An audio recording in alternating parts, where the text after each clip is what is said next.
लूका की इंजील उसका दूसरा बाब 11 नंबर है कि आज दाऊद के शहर में तुम्हारे लिए एक मुनज्जी पैदा हुआ है, यानी मसीह खुदावंद। आमीन आमीन।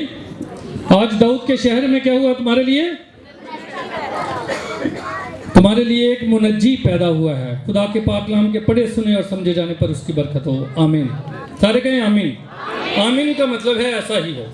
हम आपसे इत्तेफाक करते हैं, जो आपने पढ़ा है हम सारे उससे इत्तेफाक करते हैं कि आपने जो पढ़ा है बिल्कुल एक्यूरेट पढ़ा है। ऐसे ही है तो सारे कहें आमीन। आज दाऊद के शहर में तुम्हारे लिए क्या हुआ है? एक मुनज्जी पैदा हुआ है। बाइबल मुकद्दस खुदा का जिंदा, लफानी और ना तब्दील होने वाला कलाम जो बंद और गूदे गूदे को चीर कर गुजर जाता है, आज हमारी हदायत और रहनुमाई के लिए यहाँ पर मौजूद है। इस बाइबल मुकद्दस में यह फरमान जारी किया गया है कि शरीयत की किताब का पढ़ने वाला, सुनने वाला और सुनकर अमल करने वाले क्या हैं? आज हम देखेंगे हम किस कैटेगरी में आना चाहते हैं। क्या हम सुनने वालों की कैटेगरी में आना चाहते हैं? क्या हम पढ़ने वालों की कैटेगरी में आना चाहते हैं? या सुनकर अमल करने वालों की कैटेगरी में आना चाहते हैं? लेकिन खूबसूरत इस कलाम की बात यह है कि जो इस कलाम को पढ़ता है, जो सुनता है, वो सुनकर बदल जाता है। Hallelujah, hallelujah. इस कलाम को जो पढ़ता है, सुनता है, वो सुनकर क्या होता है? बदल जाता है। आमीन। बहुत से लोग इस बात पर सवालिया निशान उठाते हैं कि देखो जी बाइबल मुकद्दस बदल गई, देखो जी क्या बाइबल मुकद्दस बदल गई। लेकिन हम ईमान वाले, हम जो यीशु मसीह की अलूहियत पर यकीन रखते हैं, हम जो यीशु मसीह के इस जमीन पर आ जाने पर यकीन रखते हैं, हम जो यीशु मसीह के आसमान से इस जमीन पर मुजस्सम हो जाने पर यकीन रखते हैं, हम जो यीशु मसीह के मौत पर फतह पा जाने पर यकीन रखते हैं, और हम जो यीशु मसीह के बेटा होने पर यकीन रखते हैं, और हम जो यीशु मसीह की अलूहियत और उसके बाप होने पर यकीन रखते हैं, उसको हम जो गॉड कहते हैं, हम जो उसको खुदा कहते हैं, हम इस बात पर यकीन रखते हुए ये बात बरमला कहते हैं कि बाइबल मुकद्दस कभी बदली नहीं, बल्कि जो बाइबल मुकद्दस को सुनते हैं, सुनकर बदल जाते हैं। Hallelujah, hallelujah. बाइबल मुकद्दस एक खूबसूरत कलाम है, एक खूबसूरत किताब है जिसको बदलने की कोशिश तो हजारों साल पहले से भी की गई। लेकिन मैं आपको ये बात बावर करवाना चाहता हूं कि इस बाइबल मुकद्दस की हुर्मत को बचाने के लिए ना सिर्फ नबियों ने, पैगंबरों ने, रसूलों ने, बल्कि और भी बहुत से लोगों ने अपनी जानों के नजराने पेश कर दिए ताकि इसकी हुर्मत को बचाया जा सके। इस बाइबल मुकद्दस को मिटाने की कोशिश करने वाले इस दुनिया से, इस सफाए हस्ती से तो मिट गए, लेकिन बाइबल मुकद्दस आज तक हमारे हाथों में मनोअन मौजूद है। बाइबल मुकद्दस एज इट इज मौजूद है। हम बाइबल मुकद्दस के बिलीवर्स इस बात पर ईमान रखते हैं कि बाइबल मुकद्दस को पढ़ने वाले, सुनने वाले और सुनकर अमल करने वाले बदल जाते हैं। Hallelujah, hallelujah. कितने इस बात पर ईमान रखते हैं कि बाइबल मुकद्दस बदल नहीं है बल्कि बदल देती है। हालेलुया। बाइबल मुकद्दस बदल देने वाली किताब है। अगर आप इसको दिल से, इसको रूह से और इसको आप न्यूट्रल होकर पढ़ेंगे तो मैं आपको अश्योर करवाता हूं कि बाइबल मुकद्दस आपकी जिंदगी में तब्दीली लेकर आएगा। Hallelujah, hallelujah. क्योंकि आज हमारा ये टॉपिक नहीं, फिर कभी जब मौका मिला तो हम बाइबल मुकद्दस की ऑथेंटिसिटी और इसके ना तब्दील होने पर बात करेंगे। यीशु मसीह ने इस जमीन पर आकर कहा कि कौन है जो मुझ में गुनाह साबित कर सकता है। आज तक ना किसी नबी ने, ना किसी पैगंबर ने, ना किसी रसूल ने और ना किसी और पीर फकीर ने यह दावा किया कि कौन है जो मुझ में गुनाह साबित कर सकता है। ये आपके और मेरे यीशु मसीह हैं जिन्होंने ये दावा किया कि मुझ में कोई गुनाह साबित नहीं कर सकता।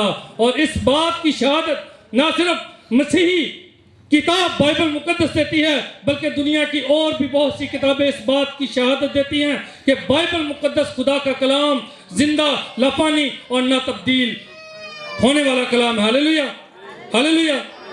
यीशु मसीह ने फरमाया कि आसमान और जमीन टल जाएं तो टल जाएं, लेकिन मेरे मुंह की बातें हरगिज ना। ईमान वालों जरा जोर से बोलो, कोई बात नहीं। शादियों ब्याहों में हम नारे लगाते हैं, जुलूसों में नारे लगाते हैं, तो अपने ईमान का भी इजहार जरा खुल के करो। यीशु मसीह ने क्या फरमाया? आसमान टल जाए तो टल जाए, ये जमीन टल जाए तो टल जाए, लेकिन मेरे मुंह की बातें हरगिज ना। हरगिज ना हालेलुया। और जो यीशु मसीह फरमा दे वो टल जाए ऐसा हो नहीं सकता। और जो यीशु मसीह की ऐसी हस्ती कि जो यीशु मसीह की के करीब से गुजर जाए या यीशु मसीह का जो पलड़ा छू ले तो उसकी जिंदगी में तब्दीली, उसकी जिंदगी में हरियाली आ जाती है। हालेलुया। यीशु मसीह की ऐसी हस्ती कि वो जहां से गुजरता है वहां पर तारीख बदल जाती है।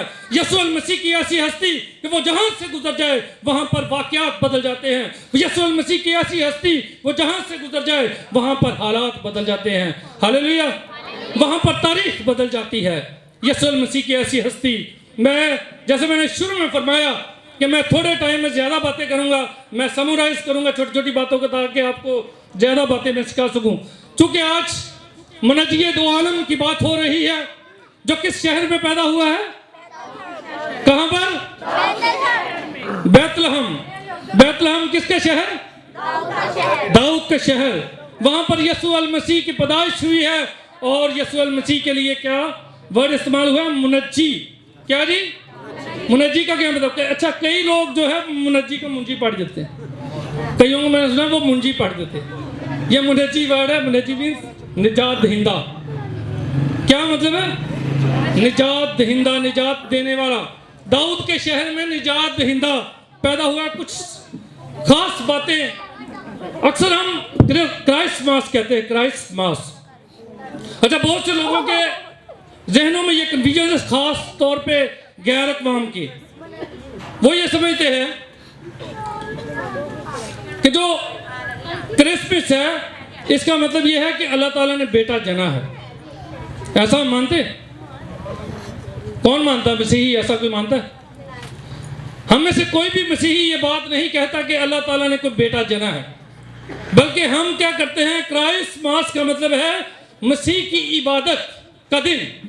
ठीक है, मास का मतलब इबादत और क्राइस्ट का मतलब मसीह है। यानी हम क्राइस्ट मास पे जो करते हैं वो हम मसीह की इबादत करते हैं, हम उसकी परस्तिश करते हैं, हम उसकी पूजा करते हैं और इस बात को याद करते हैं कि वो निजात दहिंदा इस ज़मीन पर आ गया ताकि हमारे गुनाहों की खातिर सलीबी मौत को गवारा करे। बहुत से लोग ये बात गलत साबित करने की कोशिश करते हैं कि देखो जी 25 दिसंबर तो है ही नहीं इनकी डेट, और गैर अक़वाम तो इस पर सवालिया निशान उठाती हैं।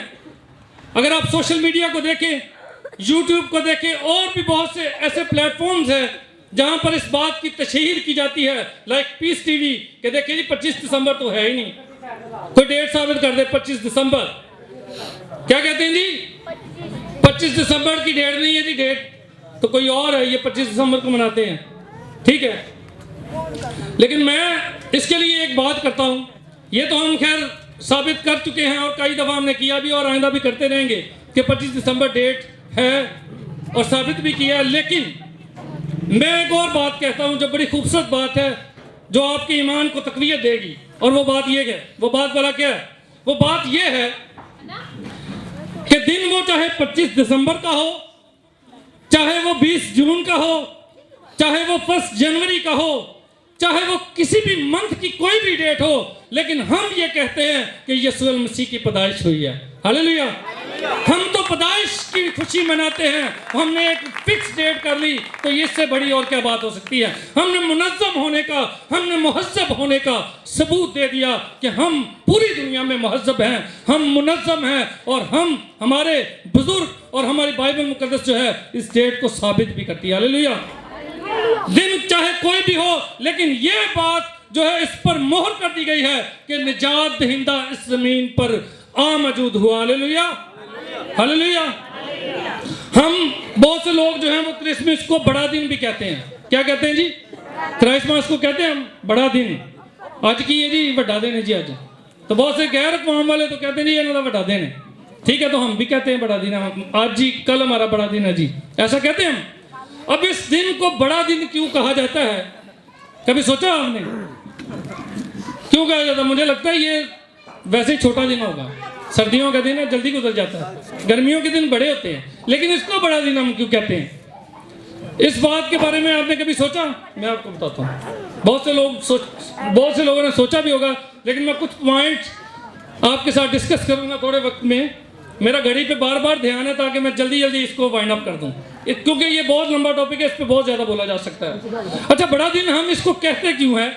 देखें, ये दिन तो वो भी जैसे सारे दिन आम दिनों की तरह 24 घंटे, ये भी दिन 24 घंटे का ऐसे ही पैसा, ये भी 24 घंटे का, 8 पहर है इसमें, ठीक है। इसमें भी सुबह होती है, शाम होती है, दिन होता है, दोपहर होती है, सारा कुछ ही वही सेम है। तो फिर बड़ा दिन हम क्यों कहते हैं? बड़ा दिन हम क्यों कहते हैं?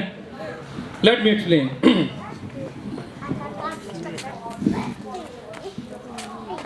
अगर हम बाइबल मुकद्दस के नए अहदनामा में से लुका की मार्फत लिखी गई अंजील, उसका 2 बाब, उसकी 13 से 14 आयत पढ़े। पैसे पढ़ सकते हैं जल्दी से ज़रा? मैं ज़्यादा आयतें नहीं आपसे रीड करवाऊंगा, मुझे पता है टाइम शॉर्ट है, लेकिन ये मैं चाह रहा हूँ आयत एक दफ़ा पढ़े हैं। लुका 2 बाब 13 से 14 आयत।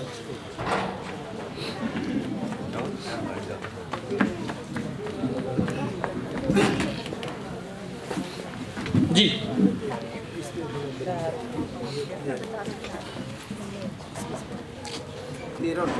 जी।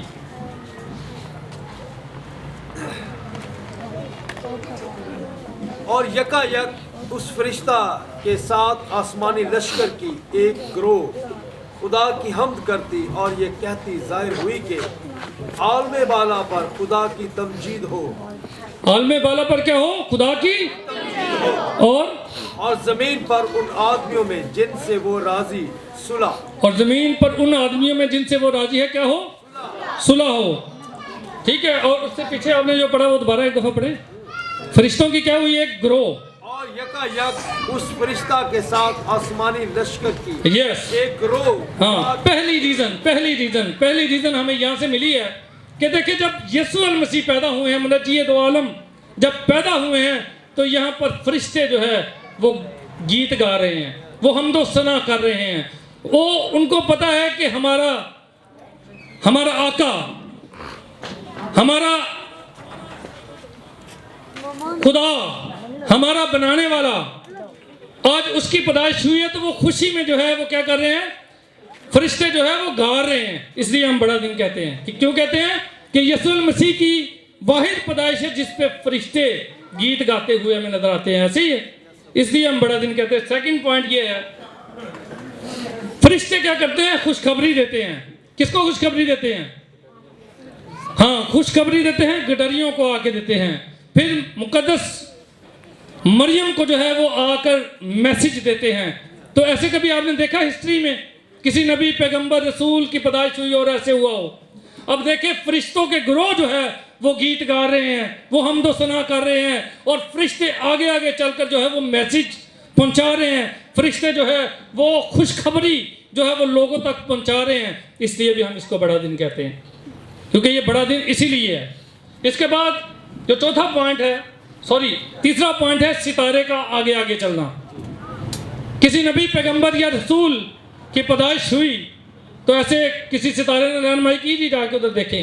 लेकिन ये वाहिद यीशु अल मसीह की हस्ती है कि फरिश्ते, आसमान के सितारे और दूत जो है वो गाते बजाते हुए बताते हैं कि जी मुनज्जी दो आलम दुनिया की निजात के लिए मौजूद हुआ है। इसलिए भी हम इसको बड़ा दिन कहते हैं। इसी तरह वो कंवारी से पैदा हुआ, इसके लिए हवाला जात भी हैं, लेकिन मैं अभी नहीं कर रहा इसको।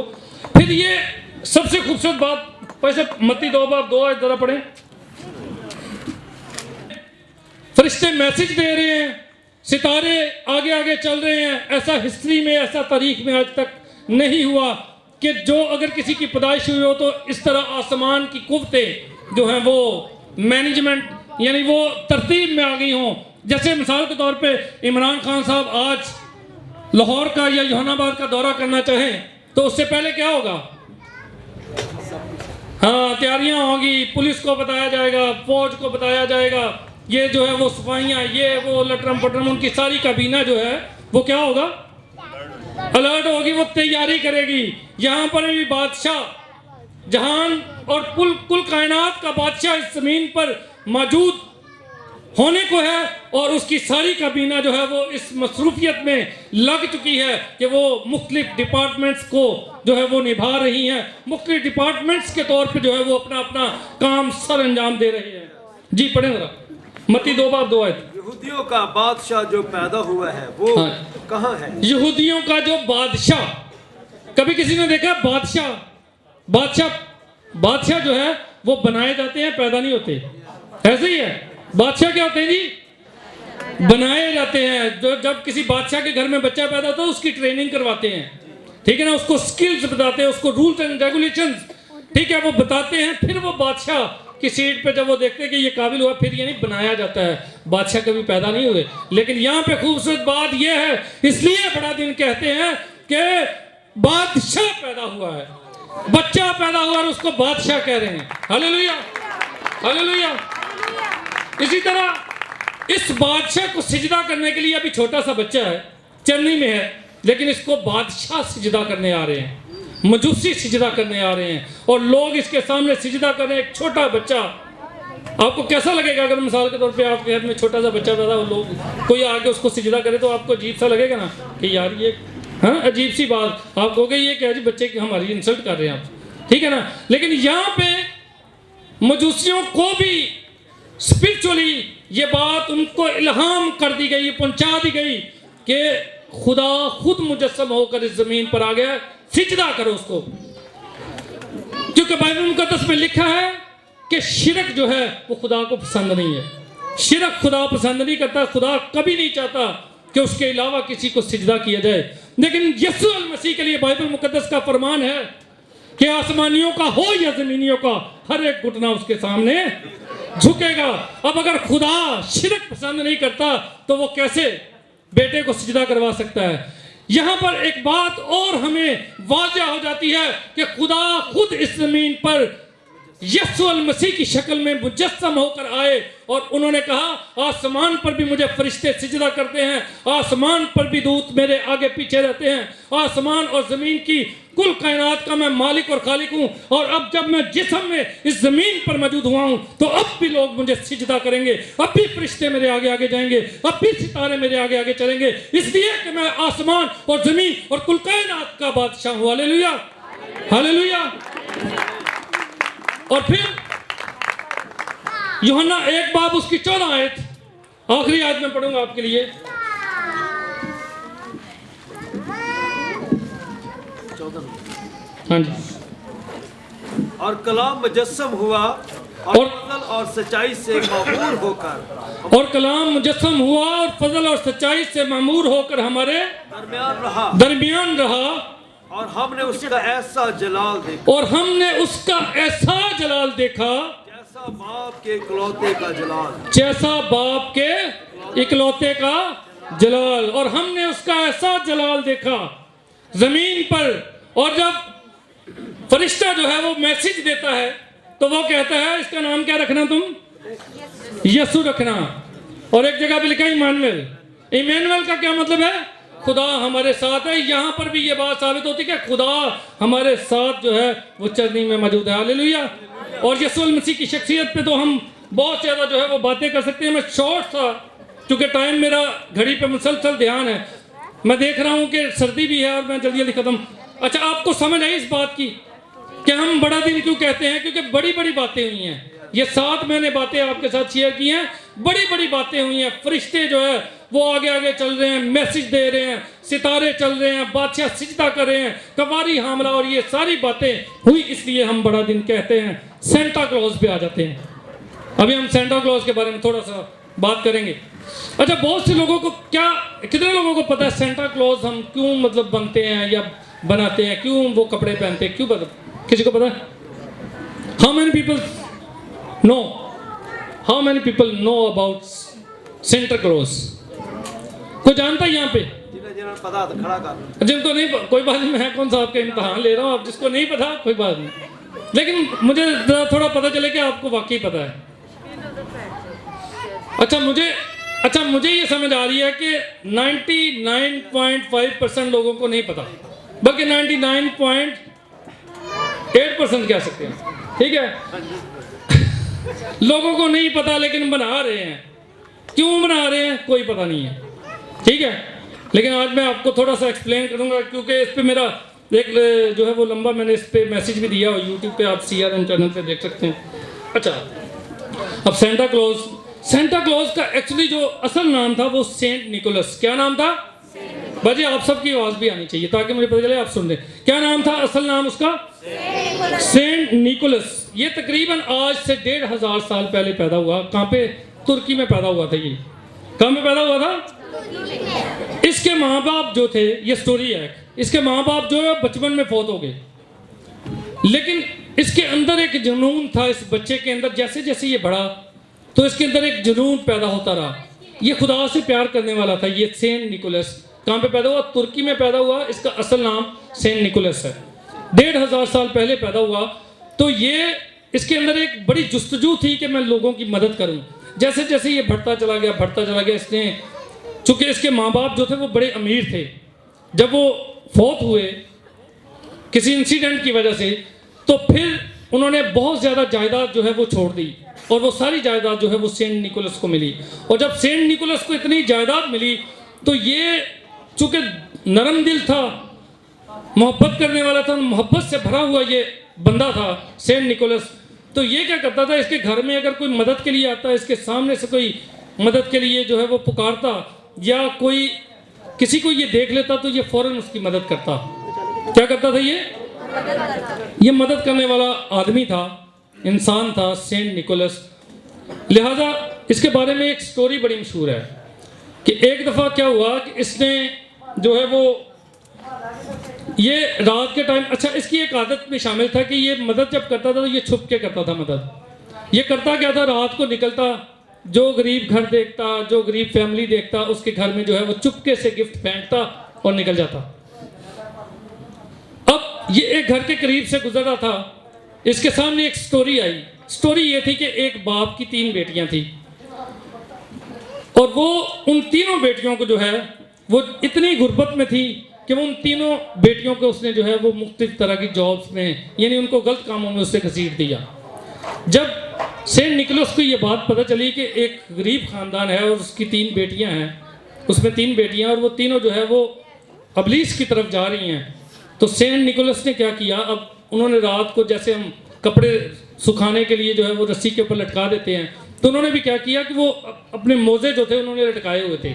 सेंट निकोलस ने क्या किया, रात के टाइम में आया और इसने क्या किया, सोना चांदी, ये गिफ्ट, ये इसके गिफ्ट थे, सोना चांदी, इस तरह की ये गिफ्ट देता था। अब इसने क्या किया, उन तीनों की मोज़ों में, जराबों में इसने क्या किया कि इसने सोने से वो तीनों भर दी।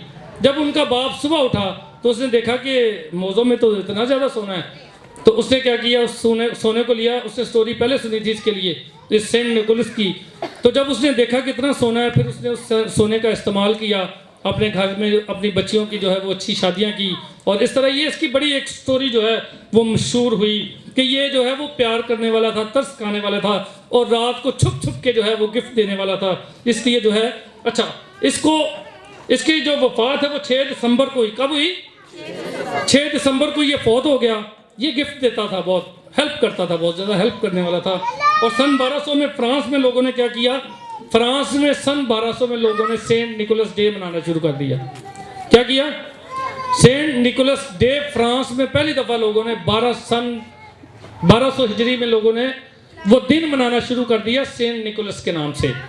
अब सेंट निकोलस के नाम से जब ये दिन मनाया जाता था, वहाँ पे कोई मूवी कार्टूनिस्ट, वहाँ पे एक एक्ट्रेस था जिसका नाम था, 1930 में इसने क्या किया, मैनहट्टन सन ब्लॉक नामी एक शख्स था जिसने जो कार्टून बनाता था। इसने क्या किया कि इसने देखा नहीं था सेंट निकोलस को, इसने एक कार्टून बनाया, और उस कार्टून को इसने, ये जो हम सेंटा क्लॉज के आज कपड़े पहनते हैं, इसने उस कार्टून की शक्ल बना के उस पर जो है वो रेड और वाइट कलर का ड्रेस बनाया, और तब से लेके आज तक जो है ये सेंटा क्लॉज चल रहा है। आई समझ स्टोरी? पता लग गया सेंट निकोलस कौन था, सेंटा क्लॉज क्यों बनते हैं। अच्छा, अब ये चूंकि गिफ्ट देने वाला था, जल्दी से मैं खत्म करूंगा। अच्छा, अभी हम आएंगे क्रिसमस ट्री पे। स्टोरी समझ आ गई? अभी क्रिसमस ट्री पे आएंगे। क्रिसमस ट्री, लोग कहते हैं यार ये क्या, क्रिसमस ट्री किधर लिखा बाइबल में, आप तो क्रिसमस ट्री बनाते हो, क्यों बनाते हो आप? कितने लोगों को पता क्रिसमस ट्री क्यों बनाते हैं? वो भी नहीं पता होगा, ऐसे ही है, मैं उम्मीद करता हूँ। क्रिसमस ट्री जो है वो क्यों बनाते हैं हम, लेट मी एक्सप्लेन। अच्छा, जब मसीहत शुरू हुई थी, मसीहत के बल्कि शुरू होने से पहले तारीख बयान करती है कि बहुत से मुल्कों में लोग जो थे वो हरी ग्रीन टहनियों का इस्तेमाल करते थे। उन टहनियों को ये क्या करते थे कि अपने घरों में लटकाते थे, अपने घरों में डेकोरेशन करते थे। और बहुत से मुल्कों में ये रिवाज पाया जाता था कि जब हम ग्रीन टहनियाँ अपने घरों में लटकाएंगे, दरवाज़ों के ऊपर लटकाएंगे, तो इससे जो है वो असेब, बदरूहें और इस तरह की चीज़ें जो है हमारे घर में एंटर नहीं होंगी। बहुत से मुल्कों में ये जो है वो बात पाई जाती थी। उन्होंने इस ईमान से इसको लटकाना शुरू कर दिया, इन टहनियों को, कि बदरूहें नहीं आएंगी, कोई बुरी बला जो है वो हमारे घर में एंटर नहीं होगी बहुत से मुल्कों में। और ख़ास तौर पर जो है, और इन सब्ज़ टहनियों का इस्तेमाल ख़ास तौर पे देवी देवताओं के लिए इस्तेमाल किया जाता है, ठीक है। हम और इसमें मिसाल के तौर पे मिस्र में जो है वो सूर्य देवता के लिए ये जो है वो उसको करते थे। और रोम में कृषि देवता के मानने वाले जो है इस हरे टहनियों का जो है वो बहुत ज़्यादा इस्तेमाल करते थे। वो आगे आगे लहराते थे और अपने घरों में इस तरह डेकोरेशन करते थे। अच्छा, 16वीं सदी में क्या हुआ फिर? सबसे पहले जो 16वीं सदी में क्रिसमस ट्री का इस्तेमाल जो है वो जर्मनी में हुआ। कहाँ पे हुआ? जर्मनी वालों ने क्या किया, वहाँ पे सर्दी बहुत पड़ती है और ये एक ऐसा खूबसूरत दरख्त है कि ये बर्फ़ में भी जो है वो ग्रीन ही रहता है। तो लोगों ने क्या किया, उस ट्री को पकड़ के अपने घरों में उसकी डेकोरेशन शुरू कर दी और आहिस्ता आहिस्ता यहाँ से रवाज चलते चलते जर्मनी से होते होते पूरी दुनिया में फैल गया, ठीक है। तो ये है ट्री की स्टोरी। लेकिन अब मैं आज जो आप ट्री से जा रहे हैं उसके बारे में थोड़ा सा बताना चाहूँगा। ज़्यादा टाइम तो नहीं हो, वैसे मुझे अभी 15-16 मिनट ही हो, ठीक है।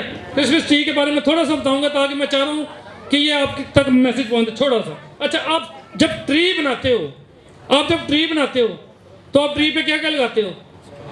क्या क्या आप लगाते हैं? काफ़ी चीज़ें लगाते हैं। क्या आप पहली चीज़ आपको बता दें, स्टार लगाते हैं, ठीक है। अब जब मुझे किसी ने ये सवाल किया तो मैंने उसको ट्री के बारे में ये बताया कि भाई ना तो हम सेंटा क्लॉज की पूजा करते हैं, ना हम क्रिसमस ट्री की पूजा करते हैं, हम तो यीशु मसीह के पुजारी हैं, हम तो उसके मानने वाले हैं, उसके फॉलोअर हैं। तो हम तो इनकी पूजा नहीं करते। ये तो हमने क्रिसमस को रंगीन करने के लिए, इसको खूबसूरत करने के लिए हमने तो ये बस एक समय बीच में एडिशन किया हुआ ताकि क्रिसमस की खुशियाँ दोबारा हो जाएं। मिसाल के तौर पे जब हम अपने घर में कोई सालगिरह करते हैं, बर्थडे करते हैं, तो हम झंडियाँ लगाते हैं। इसका मतलब ये तो नहीं कि झंडियों को पूज रहे हैं, इसका मतलब ये डेकोरेशन की है, जस्ट फॉर डेकोरेशन, ठीक है। अब लाइट्स लगाते हैं हम क्रिसमस ट्री पे। क्या लगाते हैं जी? सितारा लगाते हैं हम, सितारे लगाते हैं ना हम। मुकाशवा 22 बाब उसकी 16 में लिखा है, मुझ यीशु ने अपना फरिश्ता इसलिए भेजा कि कलीसियाओं के बारे में तुम्हारे आगे इन बातों की गवाही दे। मैं दाऊद की असल और नस्ल और सुबह का चमकता हुआ सितारा हूँ। क्या हूँ? सुबह का चमकता हुआ क्या हूँ मैं? तो सितारा भाई हम इसलिए लगाते हैं कि सितारा प्रेजेंट करता है यीशु मसीह को। सितारा ये बताता है कि सुबह का सितारा जो है वो यीशु मसीह है। ये ट्री जब हमारे सामने पड़ा होता है, हमारे घर में पड़ा होता है, तो हम उसको देख के वो सारा सिनेरियो याद कर रहे होते हैं, वो सारे हालात याद कर रहे होते हैं कि मसीह यीशु की पैदाइश कैसे कैसे हुई। अच्छा, इसके लिए और भी बहुत सारी हवाला जाते, लेकिन नहीं बताऊंगा, फिर कभी। अच्छा, इसी तरह हम क्या करते हैं, लाइट्स का इस्तेमाल करते हैं, रोशनियों का इस्तेमाल करते हैं। ऐसी डिफरेंट लाइट्स हम लगाते हैं ना। यूहन्ना 8 बाब उसकी 12 में लिखा है, यीशु ने फिर उनसे मुखातिब होकर फरमाया, दुनिया का नूर मैं हूं, जो मेरी पैरवी करेगा वो अंधेरे में ना चलेगा बल्कि जिंदगी का नूर पाएगा। हम भैया इसलिए लगाते हैं, हम क्रिसमस ट्री पे इसलिए लाइट्स लगाते हैं कि प्रेजेंट किसको कर रही है ये लाइट्स, कि यीशु मसीह जो है वो दुनिया का क्या है, नूर है। इसी तरह ये पौधा आप देखते हैं हरा भरा, ग्रीन कलर का, हम कलरफुल क्यों नहीं लगाते, ग्रीन ही क्यों लगाते हैं? ग्रीन जो है वो खुशहाली का निशान है। ऐसे ये सदाबहार है, ठीक है ना, ये खत्म होने वाला नहीं है, सदाबहार रहता है। यूहन्ना 3 बाब 16 में लिखा, क्योंकि खुदा ने दुनिया से ऐसी मोहब्बत रखी कि उसने अपना इकलौता बेटा बख्श दिया ताकि जो कोई उस पर ईमान लाए हलाक ना हो बल्कि हमेशा की जिंदगी पाए। हलाक ना हो बल्कि क्या, उसको हमेशा की जिंदगी, सदाबहार। खुदा आपको सदाबहार रखना चाहता है। इसलिए ये ट्री हम इसलिए लगाते हैं कि हमें ये याद रहता है इस ट्री को देख के कि हमारा यीशु मसीह हमेशा की जिंदगी देता है, वो मिटने वाला नहीं, बल्कि जो लिखा है कि जो उससे टकराएगा वो मिट जाएगा, लेकिन वो हमेशा कायम रहने वाला। हालेलुया। इसी तरह फरिश्ते, छोटे छोटे हम फरिश्ते लगाते हैं ट्री के ऊपर, लगाते हैं कि नहीं लगाते? हाँ, फरिश्ते हम क्यों लगाते हैं? यीशु मसीह ने हाँ, लुका 2 बाब में लिखा है मसीह की खुशखबरी कि उन्होंने कहा, जैसे मैंने पहले भी बताया कि खुशखबरी दी, फिर वो उन्होंने मुकद्दसा मरियम को, तो ये फरिश्ते हम इसलिए लगाते हैं कि ये सारे उस माहौल को याद करवा रहे होते हैं। इसी तरह दरख्त जो है वो यूहन्ना 15:1 में लिखा है, अंगूर का हकीकी दरख्त मैं हूँ और मेरा बाप बागबान है। अंगूर का हकीकी दरख्त क्या हूँ? मैं हूँ। यीशु मसीह ने फरमाया कि मैं अंगूर का हकीकी दरख्त हूँ। इसलिए ये ट्री जो है वो हम सजाते हैं। और सेंटा क्लॉज इसलिए कि सेंटा क्लॉज प्रेजेंट करता है गिफ्ट देने वाले को, गिफ्ट देने वाले को। और रोमियो 3:24 में लिखा, मगर उसके फजल के सबब से उस मखलसी के वसीला से जो मसीह यीशु में है मुफ्त रास्तबाज ठहराए जाते हो। क्या होते हो? मुफ्त रास्तबाज। कुछ लिया तुमने? आपने कुछ दिया है कि मसीह आपकी खातिर आए? बल्कि आपको मसीह यीशु अल मसीह ने यीशु अल मसीह ने आपको क्या किया है? मुफ्त रास्तबाज ठहराया। आपको ये निजात जो है वो फ्री मिली है, ये गिफ्ट के तौर पे मिली है, ये बख्शिश के तौर पे मिली है। इसलिए सेंटा क्लॉज रिप्रेजेंट करता है कि मसीह यीशु ने हमारी मखलसी के लिए हमें जो है वो हमेशा की निजात मुफ्त में दे दी है। खुदा आज के कलाम के वसीला से आप सबको बरकत दे।